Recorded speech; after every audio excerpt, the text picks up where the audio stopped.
sua prática errônea perante os olhos do Senhor. E acerca disso, aos que se calam, o salmista acredita aqui que foi num momento de pecado ao qual ele escreveu essa passagem, esse capítulo. Versículo de número 3 fala: enquanto eu me calei perante o quê? Perante o pecado, envelheceram-se os meus ossos pelo bramido em todo o dia. Versículo 4, complemento do 3: porque de dia e de noite a tua mão pesava sobre mim, e o meu humor se tornou em sequidão de estio. O salmista, para dar uma ênfase, para dar um alerta para nós, para nos mostrar a consequência do pecado, ele diz: quando eu pequei e eu decidi não confessar, quando eu pequei e decidi me calar, não confessar diante do Senhor, não me arrepender, o que me aconteceu? Meus ossos, eles começaram a se envelhecer. Os meus ossos, eles se envelheceram dentro de mim como um bramido, durante todo o dia,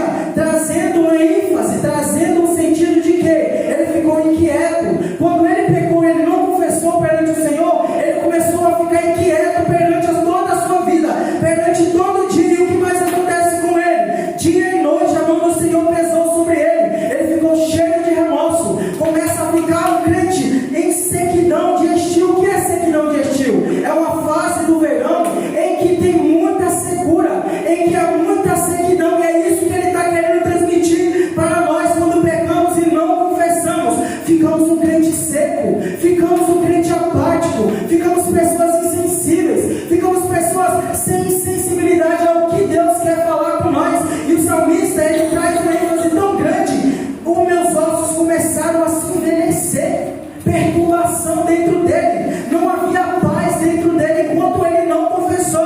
Só que aí dentro dele, o que houve? O versículo 5 que diz: confessei-te o meu pecado e a minha maldade não encobri. E olha o que ele diz: confessarei ao Senhor as minhas transgressões, e tu perdoaste a maldade do meu pecado. Ele ficou no estado de: não vou confessar o que eu fiz, estou com vergonha de confessar o que eu fiz, ou eu não me arrependo do que eu fiz, e ficou perturbado dentro de si. Só que ele se lembra que Deus, ele é misericordioso, que Deus é bondoso e é perdoador dos pecadores, que é Deus que perdoa as iniquidades. E ele fala: confessarei ao Senhor as minhas iniquidades, e ele perdoará a maldade, o meu pecado.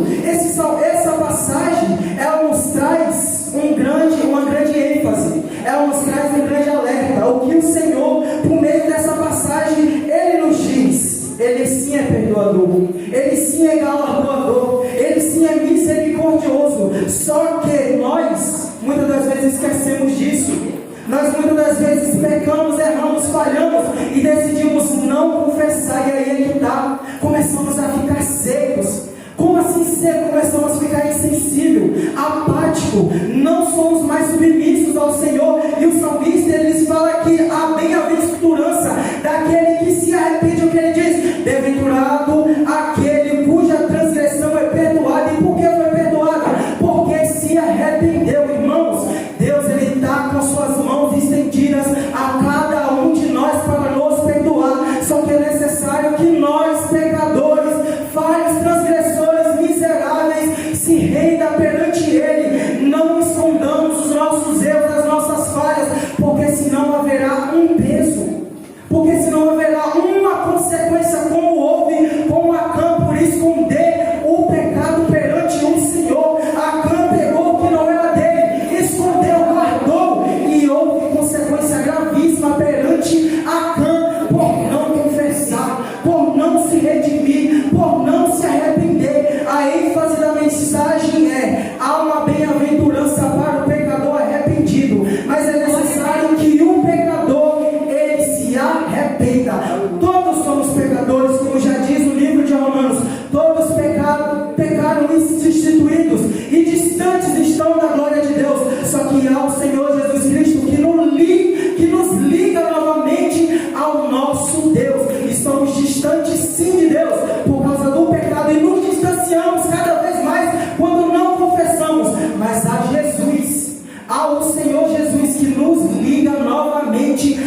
Cristo. Quando pecar, lembre de Jesus. Somos falhos, somos pecadores, somos indignos. Sim, só que há graça. Há graça para mim e para você. Se arrependa. Se arrependamos dos nossos pecados. Vale também para mim. E principalmente para mim, que sou o primeiro, o principal dos pecadores.